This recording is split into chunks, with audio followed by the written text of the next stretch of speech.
Hello, my name's Joe McDonald and this is Big Mac's Battle Blog on a very rainy day in Kherson. So I'm doing what a lot of soldiers spend a lot of time doing right now, which is waiting for officers. So I thought I'd take this opportunity to talk about something that I've been hearing more and more about over time, and that is hand-to-hand combat in this war. How often does it happen, and what sort of circumstances does it happen in, and also kind of ancient weapons in general. Now, before we get into the nitty-gritty of the anecdotes of people I know who've really been in the thick of it, I want to show you something. This is a caltrop. It's a very, very ancient device used in warfare. They come in many forms. This is the one I ended up with because we needed a bunch of them made quickly. So this steel has been cut by a plasma cutter from a big plate. A slot's been cut there. It's been slotted in. This one's been slotted into that one, and then two quick little welds, and you have a functioning caltrop. There you go. What's nice about the design of these is this one, say, will enter the tire, or this one will enter the tire, which will then sort of pivot it forward, and that one will enter the tire, and then normally it kind of gets ripped out after two, and it can either make two, and because, you know, obviously they widen, it makes two nice wide holes, or one great big long one, and drains the air out of the tires very quickly. Now, in the olden days, they'd put these on roads or in front of your line of infantry to principally to deal with horses. What we use them for is for popping the tires on a car, as I just mentioned, and then either calling in an FPV or mortar fire or something like that to deal with the enemy. So, things that they say war never changes, which is a child's statement, but some aspects of war never change. Another aspect of war that never changes is sooner or later it will come to hand for some people in some situations. Now, for me, it hasn't. But I now know quite a few guys who have actually ended up in that situation. It's quite grisly, this. So if you don't like this sort of thing, it's probably time to put your fingers in your ears. I have a friend who has killed at least 9 guys in hand-to-hand fighting, most of them Wagners. And the circumstances he killed them in was they were assaulting trenches, and they're already into the enemy trench system. But what was happening at the time is their friends using 60mm mortars and automatic grenade launchers were giving essentially a creeping barrage, like very, very close heavy support, fire support, going right over their heads and hitting the areas of trench that they're about to assault into, that are only 10 or 20 meters away from where they are now.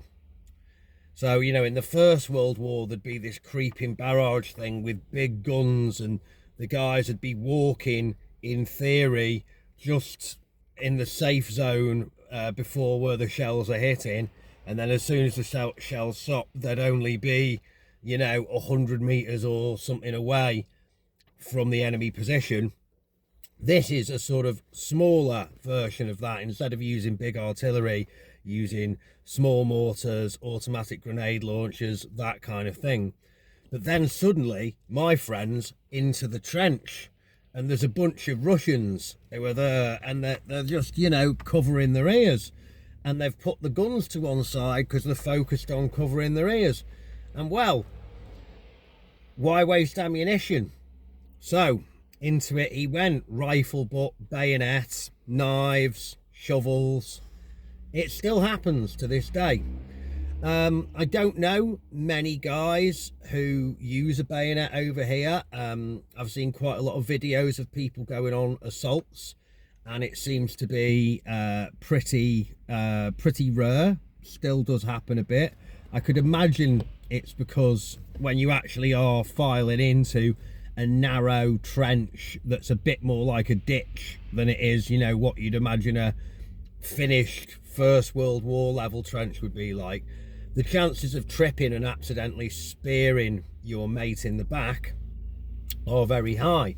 But absolutely everyone still carries a fighting knife of some description. Some guys just stick with a folding knife, but most guys will have a folding knife for general tasks, and then they'll have something like this. It's one of mine.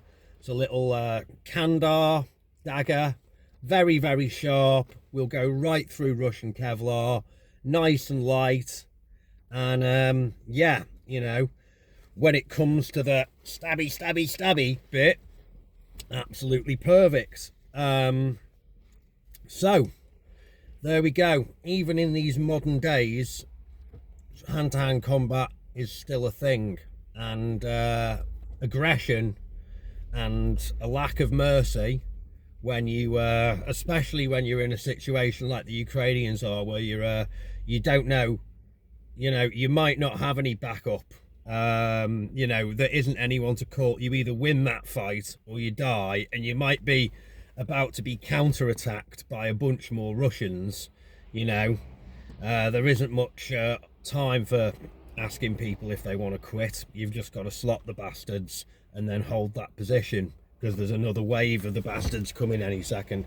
But anyway, just a bit of a quick one. Keep the content pumping out. Like, subscribe, leave a comment longer than 7 words, share it on Reddit, and if you're feeling able, please donate at least £5 a month. That if 5,000 of you donate me £5 a month, $5, £5, €5, whatever, that is everything my battalion, and then hopefully soon brigade, needs, if you all keep it up. Last month we did about half that, which was good for me.